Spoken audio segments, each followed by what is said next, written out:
Bismillahirrahmanirrahim. Assalamualaikum warahmatullahi wabarakatuh. Anak-anak Bapak yang dirahmati Allah, sekarang kita bertemu kembali pada pelajaran Al-Quran Hadis, yaitu bab yang terakhir, bab 6 dari Al-Quran Hadis tentang takwa. Anak Bapak kelas 4, sebelum kita mulai, mari kita membaca doa terlebih dahulu. A'udzubillahi Mustafa Muhammadin sallallahu alaihi wasallam wa ala alihi wa diratihi wa ahli baitihi wa sahbihi wasallam wa ala hadani hukulatin salihah bisafati Rasulullah sallallahu alaihi wasallam. Semoga anak-anak Bapak diberikan kesehatan oleh Allah, diberikan akal yang sehat, diberikan kesegaran, diberikan rezeki yang melimpah bersama keluarganya juga, dan kita semua oleh Allah dilindungi oleh Allah dari segala mara bahaya dan segala penyakit, terutama penyakit yang ada pada saat ini, yaitu corona. Wa ala hadaniyah wa kullatin salihah bisafati Rasulullah sallallahu alaihi wasallam. Al-Fatihah. A'udzubillahi minasyaitonirrajim. Bismillahirrahmanirrahim. Alhamdulillahirabbil alamin arrahmanirrahim maliki yaumiddin. Iyyaka na'budu wa iyyaka nasta'in ihdinas siratal mustaqim siratal ladzina an'amta 'alaihim ghairil maghdubi 'alaihim waladdallin. Amin. Bismillahirrahmanirrahim. Hadis tentang takwa. Ini merupakan hadisnya, yaitu kalian lihat di bab 6 dari Al-Quran hadisnya ya. Ini hadisnya An Abi Darin ya. Kalau di buku kalian An Abi Darin saja. Kalau di sini ada lanjutannya namanya tersebut ya. An Abi Darin Jundabin ibni Junadah wa Abi Abdurrahman Mu'adin ibni Jabalin ya. Mu'ad ibnu Jabal kalau dibilang orang ya. Jadi perawi sanadnya itu dua orang, Abi Darin dan Mu'ad bin Jabal gitu ya.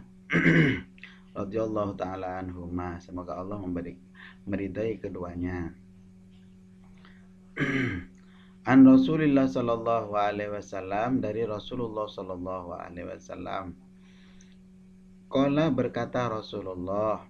Nah, ini hadisnya tentang takwa. Ittaqillaha, bertakwalah kepada Allah, haitsuma kunta, di mana saja engkau berada, wattabis sayyi'ata, dan ikutilah perbuatan jelek, alhasanata, perbuatan yang baik, tamhuha, maka akan menambalnya, wa khaliqin nas, dan berahlaklah kepada manusia itu, bihulukin hasanin, dengan akhlak atau perbuatan yang baik. Rawahu Tirmidzi, hadis ini diriwayatkan oleh Imam Tirmidzi ya. Nah, itu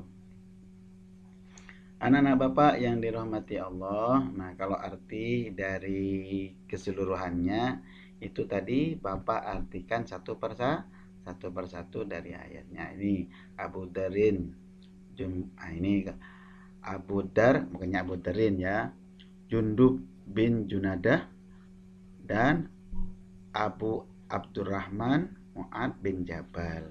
Keduanya berkata, Rasulullah Shallallahu Alaihi Wasallam bersabda, gitu ya.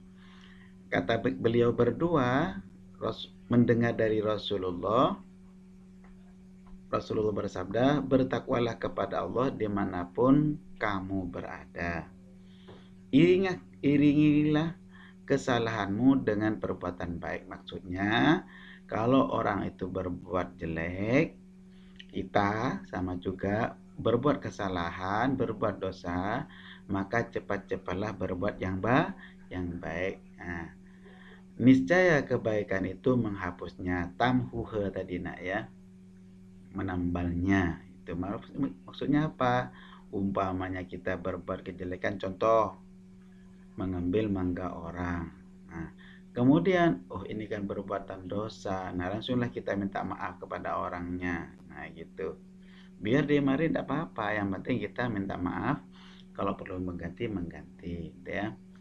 Kemudian, dan pergaulilah manusia dengan akhlak yang terpuji. Itu bergaul dengan orang itu jangan dengan akhlak yang jelek, tapi dengan akhlak yang terpuji.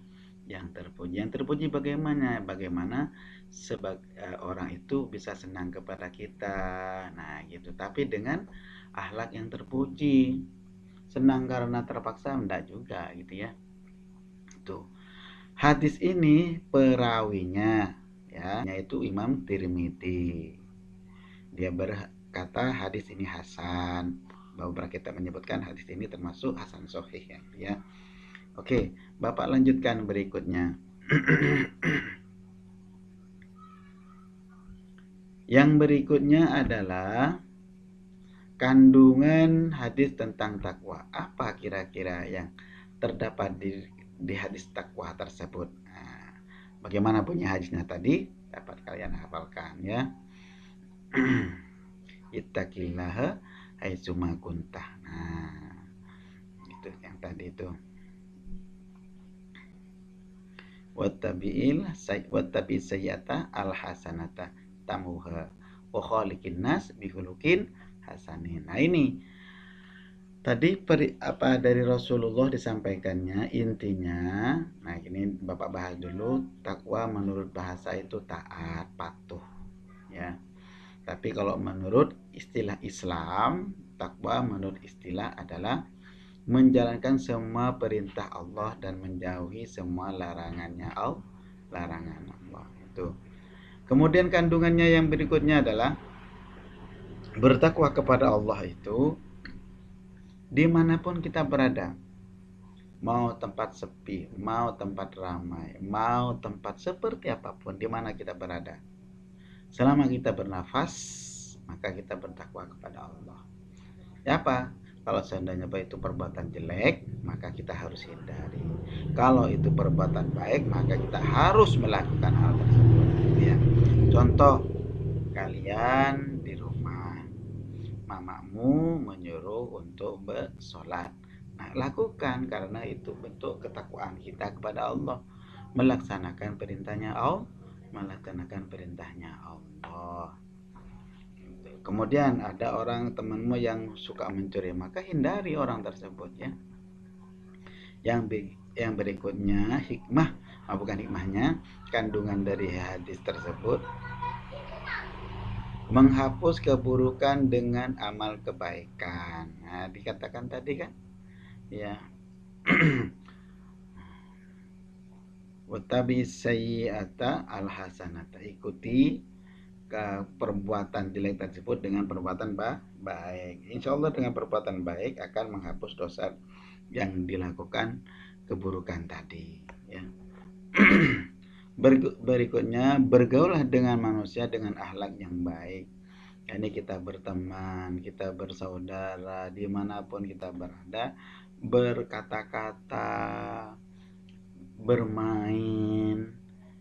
Kalau kalian masih bermain, bagaimana hubungan masyarakat di tempat kalian?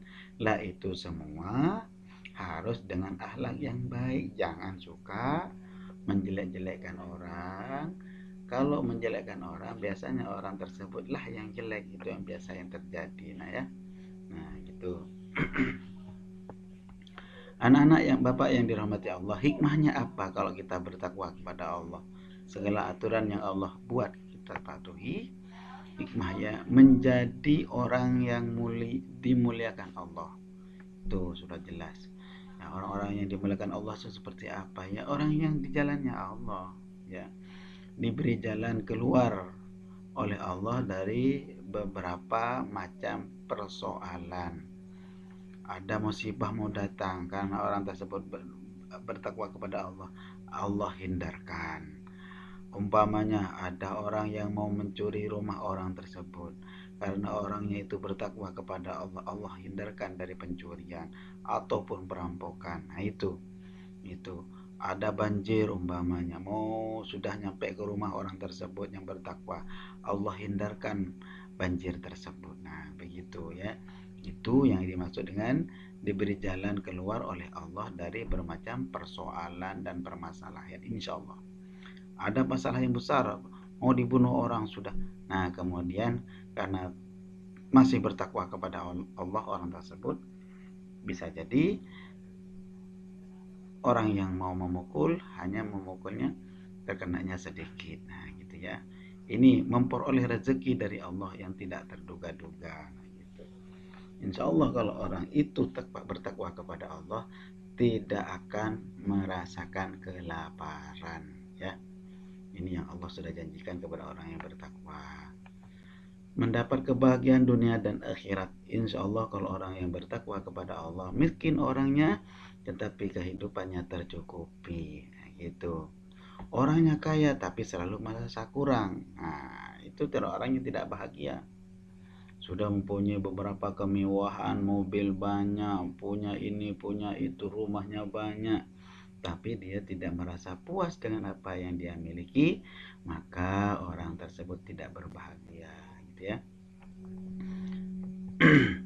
Yang selanjutnya dimasukkan orang tersebut kalau masih dalam keadaan bertakwa pada waktu dicabut nyawanya atau meninggal, tentulah Allah masukkan orang tersebut ke dalam surganya Allah. Demikian anak-anak Bapak yang Bapak bisa sampaikan pelajaran terakhir dari pelajaran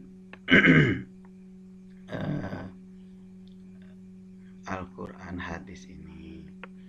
Bapak, dengan berakhirnya pelajaran ini, Bapak minta maaf, minta halal apabila ada penyampaian dari Bapak selama semester pertama ini ada kesalahan atau kekeliruan, maka Bapak minta maaf, minta ridho, minta halal kepada kalian semuanya.